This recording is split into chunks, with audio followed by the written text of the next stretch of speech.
Salut à tous, j'espère que vous vous portez bien. Bienvenue sur la chaîne Live Like a Soldier.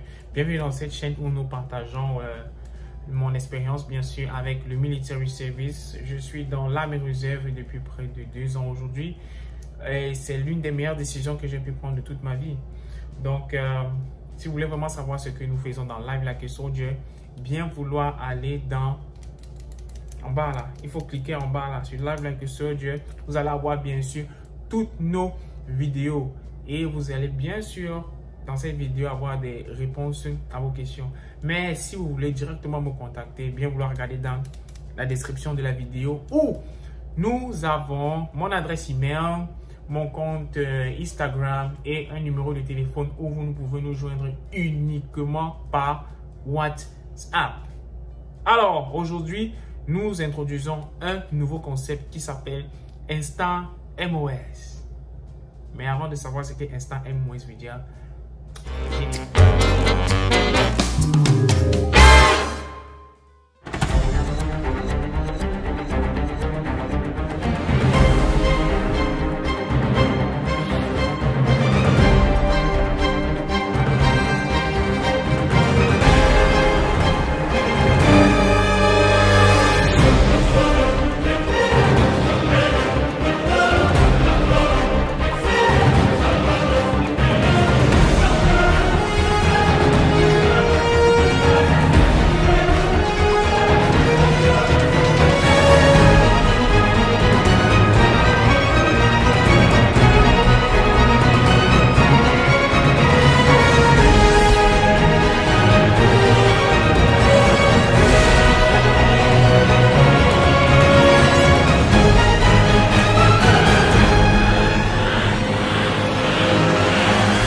c'est quoi Instant MOS? Instant MOS, c'est une petite série d'épisodes, bien sûr, que nous allons faire pour vous détailler les différents MOS du military. D'abord, c'est quoi MOS?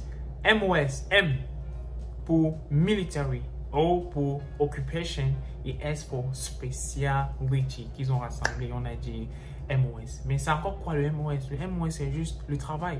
Le MOS, c'est le job. Quand tu signes la main américaine, c'est pour aller faire quoi? On ne signe pas pour signer, on signe pour faire quelque chose. Et ce quelque chose-là, c'est ça qu'on appelle un MOS. C'est encore ça qu'on appelle un job. Alors, aujourd'hui, c'est l'épisode numéro 1 où nous allons parler, bien sûr, de quel MOS? Vous allez deviner? Non. À tout seigneur, tout honneur, nous allons commencer par le mien. Mon MOS qui est le 68 Delta. Pour savoir ce que c'est qu'un 68 Delta, bien vouloir subscribe sur la chaîne parce que la vidéo qui décrit ce que je fais dans le military service sera uniquement destinée à ceux-là qui sont subscribers. Si vous êtes subscriber sur ma chaîne et que vous avez regardé au minimum 3 de mes vidéos, 2 de mes vidéos, vous avez accès automatiquement à cette vidéo-là qui vous montre exactement ce que je fais. C'est quoi mon job? C'est quoi un Scrub Tech? Qu'est-ce qu'il fait? Vous allez me voir en train de travailler, bien sûr. Alors, sans vouloir tarder, entrons dans le vif du sujet. Alors, le 68 Delta, en quoi payer Operation Room Specialist, qui est MOS 68 Delta, c'est l'un des jobs les plus critiques dans le medical team, encore dans ce qu'on appelle le medical team, bien sûr, dans le service médical aux États-Unis et partout dans l'armée américaine. C'est le job le plus crucial. On dit quoi? C'est le job le plus crucial. Pourquoi est-ce que c'est le job le plus crucial? Parce que ce job-là, ok, c'est lui qui donne accès à tout ce qui est stérile dans la salle d'opération. Donc, quand vous êtes 68 Delta, vous devez vous assurer que le matériel avec lequel le docteur va opérer est stérile. C'est vous qui assurez cela. Deuxièmement, c'est vous qui habillez le médecin quand il va aller opérer. Ça veut dire que s'il y a une seule contamination, on annule tout et on recommence à zéro. C'est pour cela que ce job est essentiellement critique.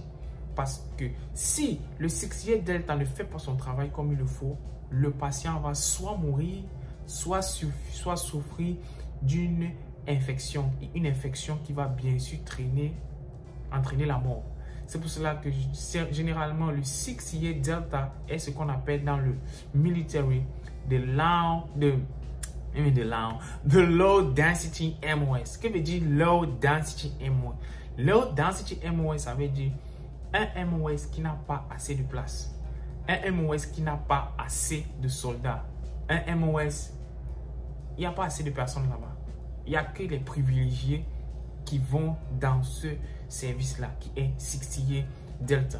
Pour la petite histoire, dans mon unité, il y a très peu de 6 year Delta. Et quel genre de 6 year Delta encore? Parce qu'on n'est pas simplement 6 year Delta. Pour être complet, vous devez avoir ce qu'on appelle le NBSTA, qui est la certification ou bien le board national que vous passez pour pouvoir être certifié. Que bien sûr, j'ai réussi. Moi, je suis certifié 6 year Delta. C'est ça qui me permet bien sûr de travailler dans le monde du civil.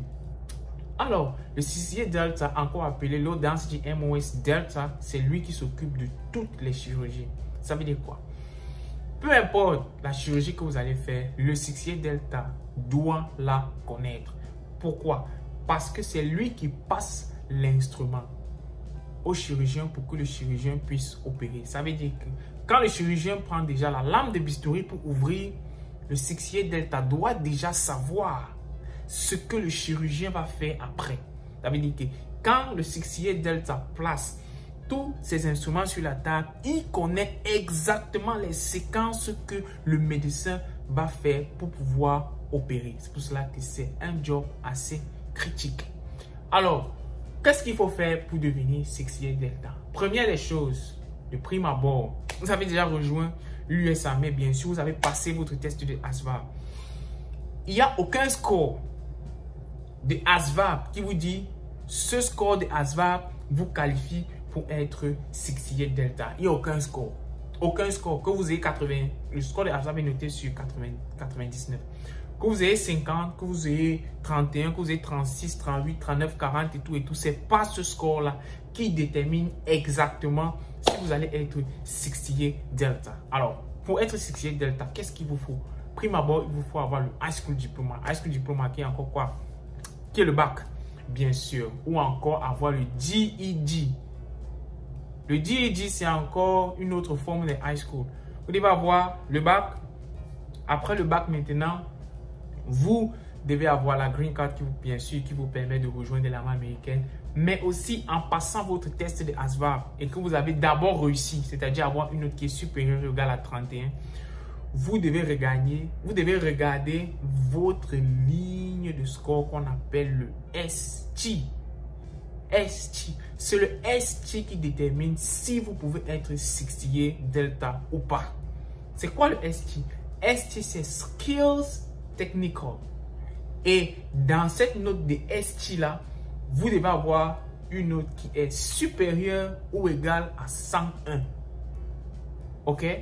Si vous ne comprenez pas ce qu'on appelle les lignes de ASVAB, allez regarder ma vidéo où je parle bien sûr des lignes de ASVAB. Si vous voulez être 6 year Delta comme moi, vous devez avoir un ST qui est supérieur ou égal à 101. Pour la petite histoire, mon ST était de 170. J'ai été qualifié pour le 6 year Delta. J'ai eu un ST de 170, mais mon score de ASVAB n'a pas été crazy, ok? Donc, ce n'est pas le score de ASVAB qui détermine si vous allez être 6 year Delta ou pas. Non. C'est votre ST, bien sûr. Et maintenant, quelles sont les différentes qualifications? Vous devez avoir une vision qui est claire, normale, c'est-à-dire vous ne devez pas souffrir de daltonisme et de trucs. Mais si vous portez des lunettes ou des lentilles de contact, il n'y a pas de problème. D'accord? Si vous avez le dispositif nécessaire qui vous permet de voir correctement, vous pouvez simplement... Non, c'est cool. Vous pouvez partir. You are good to go. You are good to go. Et aussi, vous devez avoir des bases en quoi? Vous devez avoir des bases en biologie, des bases en chimie, des bases en sciences générales, des bases en algèbre, des bases en psychologie sont très importantes aussi. Donc, ce sont les différentes caractéristiques pour être 6 year, Delta. Donc, alors ça, ce sont les différentes qualifications, bien sûr, pour être 6 year Delta. Maintenant, la grosse question, c'est combien de temps ça dure pour être 6 year Delta? 6 Year Delta dans le monde des civils, c'est-à-dire si vous partez au college régulier, comme un étudiant, bien sûr, qui ne veut pas rejoindre l'armée, bien sûr, mais qui veut être Surgical Tech, bien encore qui veut être 6 Year Delta. Mais si c'est Delta, c'est pour le military. Mais Surgical Tech, c'est pour le monde des civils. Mais c'est la même chose que nous faisons, bien sûr. Alors, si tu veux être ça, combien de temps est-ce que ça prend dans le military service? Je vais aller backward. Je vais plutôt prendre d'abord le premier exemple du monde des civils. Dans le monde du civil, c'est approximativement 1 an, 7 voire 8 mois. Donc, on va dire 2 ans. Plein. Pour être Scrub Tech, Surgical Tech. Mais maintenant, dans l'armée américaine, pour être Surgical Tech, ça vous prend combien de temps? Vous allez d'abord aller au Basic Combat Training. Le Basic Combat Training, c'est en généralement 3 mois. Donc, 4 x 3, ça va faire 12. Donc, généralement 12 mois. Ça fait 3 mois pour votre Basic Training. Ensuite, maintenant, vous allez aller à votre AIT. Le AIT, c'est maintenant l'école qui va faire en sorte que vous puissiez être 6 Year Delta. Alors, cette école est divisée en 2 parties et le processus se fait entre 19 mois, parfois 22 ou 23 mois. OK? Donc, faites la différence. Faites le calcul, bien sûr. Vous divisez ça par 4, ça va vous faire le nombre de mois. Donc, ici, on parle de entre 19 et 24 semaines. Donc, quand vous allez partir à votre phase 1, la première phase, c'est ce qu'on appelle le didactical phases, qui est la phase la plus difficile, qui est la phase la plus rude. École intense, non-stop. Je me rappelle encore quand j'étais dans mon AIT, je dormais généralement 3 heures ou 2 heures par jour parce qu'il fallait étudier pour pouvoir passer les tests. On avait environ par semaine 5 examens, voire 6. Donc, c'est du genre chaque jour, on vous pompe seulement. Donc, chaque lundi, vous avez au moins 2 ou 3 tests. Chaque lundi, vous avez au moins 2 ou 3 tests. Et ces tests-là, c'est quoi? On vous teste sur l'anatomie, physiologie. On vous teste sur la biologie, sur la psychologie, la microbiologie et les différentes opérations chirurgicales. C'est sur ça qu'on va vous tester. Et je vous assure, l'école est... C'est intense. C'est très, très intense. C'est super intense. Donc, vous allez aller dans la partie ce qu'on appelle le didactical. Et ce didactical-là, c'est là où vous étudiez, on vous pose les tests. Maintenant, quand vous avez fini le phase 1, vous allez maintenant partir faire la clinique. Et c'est quoi la clinique? La clinique, c'est où on va vous envoyer aller voir et pratiquer tout ce que vous avez appris à l'école dans toutes les différentes chirurgies que vous allez avoir durant toute votre carrière. Pas toutes, bien sûr, on ne peut pas tout faire en même temps. Mais vous avez un minimum de 120 procédures. C'est-à-dire que vous devez participer, vous devez faire 120 procédures chirurgicales qui sont divisées en plusieurs services. OK? Vous avez le service de l'ophtalmologie, bien sûr, que je n'aime pas. Vous avez le service de ENT. ENT, c'est Ear, Nose and Throat. Donc, ceux qui regardent un peu au niveau de la face là. Vous avez la chirurgie générale. Vous avez la chirurgie gynécologique, la chirurgie orthopédique, qui est l'une de mes favoris.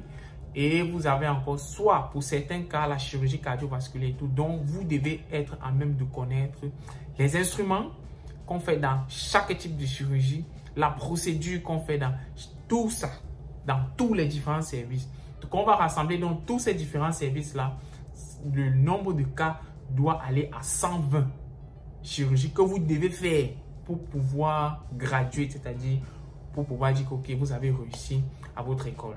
Donc, c'est différent pendant ces 2 phases-là que vous allez bien sûr devenir 60 et Delta. Vraiment, je suis fier de moi. Je suis fier du fait que j'ai pu passer cette classe-là et c'est dur. Je vais pas faire le rabat-joie. C'est une filière super dure. Si d'autres personnes démissionnent pour aller faire autre chose, parce que la quantité de travail, elle est énorme. Elle est énorme. Vous faites peut-être un chapitre d'anatomie et physiologie aujourd'hui. Demain, on vous donne le test. Peut-être sur 3 ou 4 chapitres qui sont... Les livres sont comme ça. Vous devez lire tout ça. Vous devez mémoriser en fait. Et vous devez passer votre test. Donc en fait, en général, c'est ça que le 6 Year Delta fait. Maintenant, parlons en termes d'argent. Combien le 6 Year Delta gagne? Dans le service militaire américain, on n'attribue pas un salaire à un job. On attribue le salaire à ton grade. C'est-à-dire, si tu es I1, dans le salaire de I1. Ça veut dire quoi? Ça veut dire que si tu es dans l'armée aujourd'hui, tu es, je ne sais pas trop quoi, tu es ingénieur dans l'armée. Enlisted, parce qu'il y a les ingénieurs enlisted, il y a les ingénieurs officiers. Si tu es enlisted officer à E1, tu as le même argent qu'un Surgical Tech de E1, mais vous n'avez pas les mêmes responsabilités. Encore une chose, c'est que pensez toujours à ce que vous allez faire après le military service. C'est pourquoi nous allons parler de ça dans une autre vidéo, bien sûr. Donc ça, généralement, c'est ça. C'est comme ça qu'on calcule le salaire dans l'armée. C'est pas en fonction du job, c'est en fonction de votre grade. Parce que l'armée, on dit le pay grade. Il n'est jamais pay job. Et donc, on te paye en fonction de ton grade, mais on ne te paye pas en fonction du job que tu fais. Alors, merci d'avoir regardé ce premier épisode de Instant MOS où on parlait de mon MOS qui était le 6 Year Delta. Pour cet MOS, ça serait un peu plus long parce que c'est ma chose. C'est mon MOS que j'aime beaucoup. Mais pour les autres MOS, je donnerai des informations un peu plus rapides et un peu plus claires. Alors, merci d'avoir regardé la vidéo et à ciao, ciao la famille.